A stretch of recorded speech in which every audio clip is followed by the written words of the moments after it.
Welcome back to The Extract.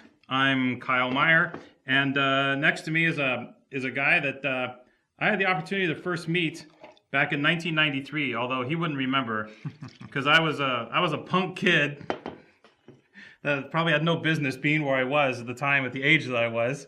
But I was involved with a very fine Italian trip, the first trip I ever took out of the country, back when I was 23 years old, and it was part of a larger wine buying trip at the time. And one of the highlights of the visit, actually rewind back a little ways, prior to going on that trip when I was 22, I had the first opportunity to taste the wines from the famous Produttori del Barbaresco, actually the 89 vintage, if I'm not mistaken.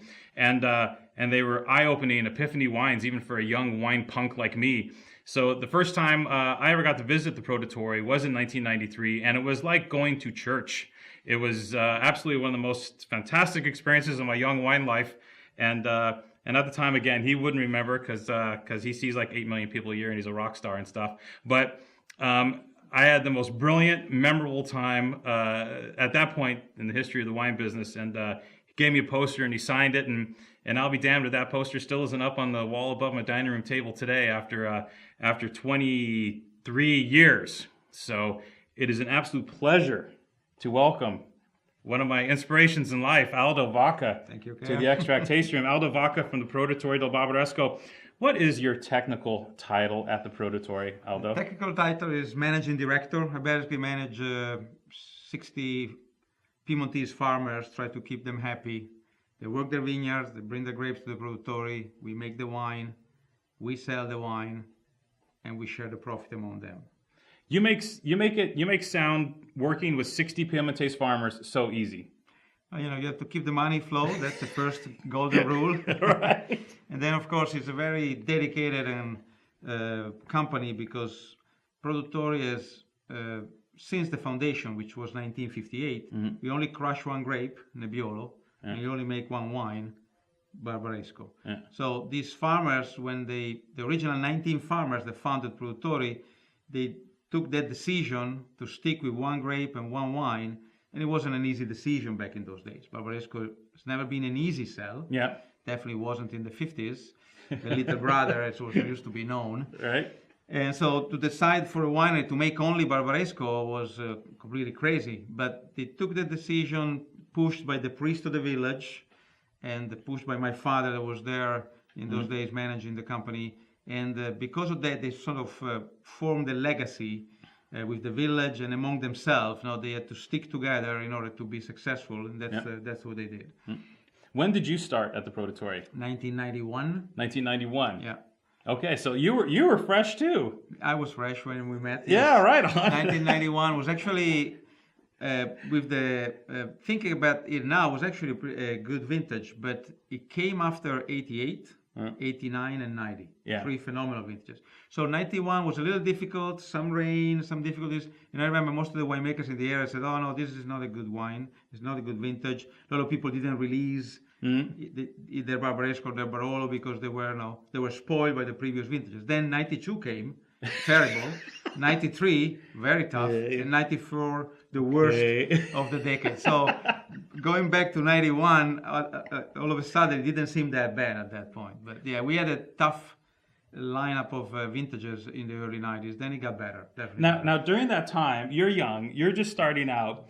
Did you have the urge to go to any of these guys and say, hey, should we do Barbera? Should we do Dolcetto? Or was it not even a discussion? Honestly, it wasn't even a discussion. I didn't have any desire to go there. Yeah. And I joined Produttori mainly because I thought it was great, the idea to making only Barbaresco, focusing only on Barbaresco.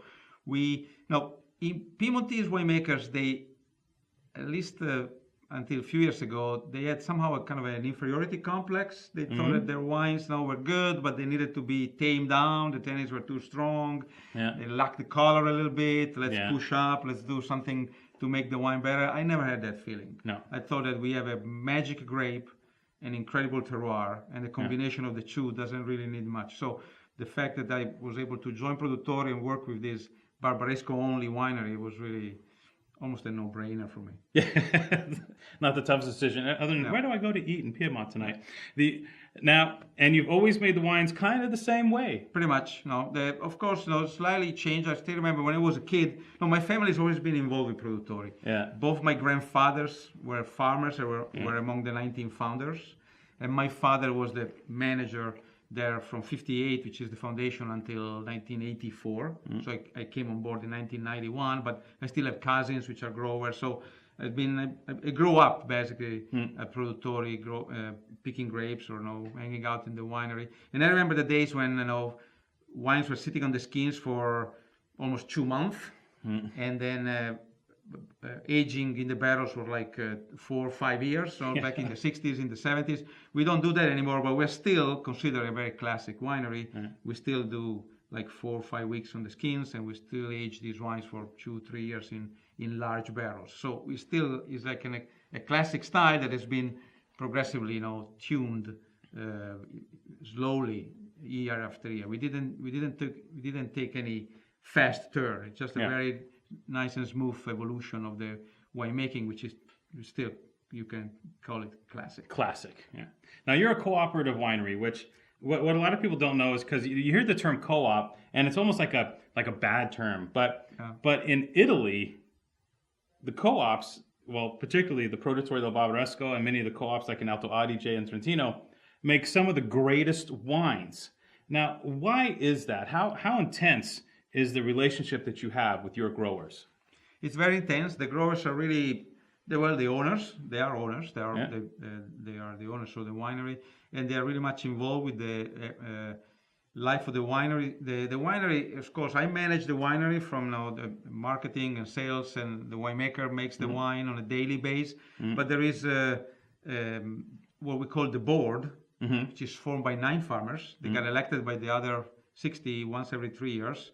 And together, the board meets once a month, and they take all the decisions that need to be taken. The release of the single vineyards, the price list, the new investment in the winery, all those decisions are either approved or actually taken by the board. So they are really part of the everyday life of Produttori, which made the winery successful because the growers are not like simply delivering grapes. We are not simply buying grapes from our farmers. Right. The farmers are bringing their grapes to the winery, but they are part of the winery itself. Yeah.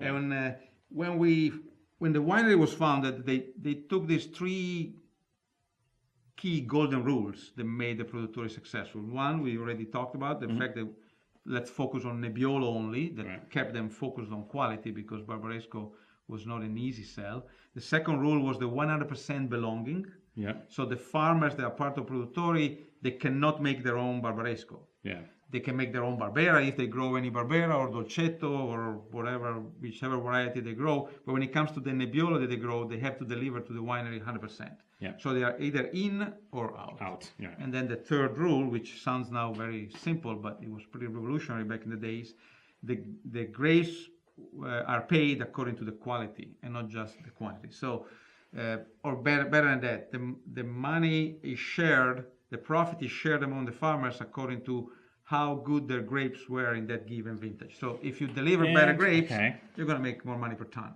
Right. That's cool. Are you getting this, guys? Are you getting this? Okay, and let's talk about the range of wine. I want to talk about the range of wines real quick. I think we have a few minutes to talk about the range of wines. So you said it's strictly Barbaresco, strictly Nebbiolo, but you have a Langhe Nebbiolo here.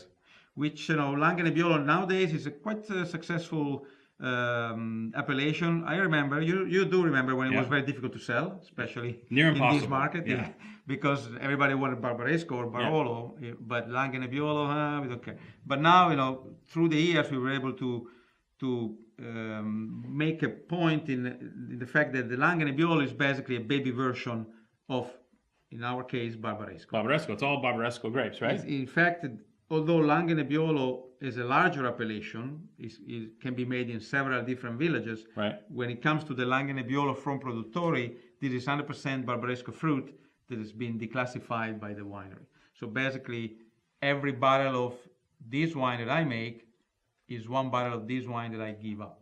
Got it. Because I declassify some of these to make this. And in any given vintage, the younger vines, the lighter batches of grapes that come to the winery, we select them to make the Langhe Nebbiolo, which is usually 20% of the total production of the winery. Right.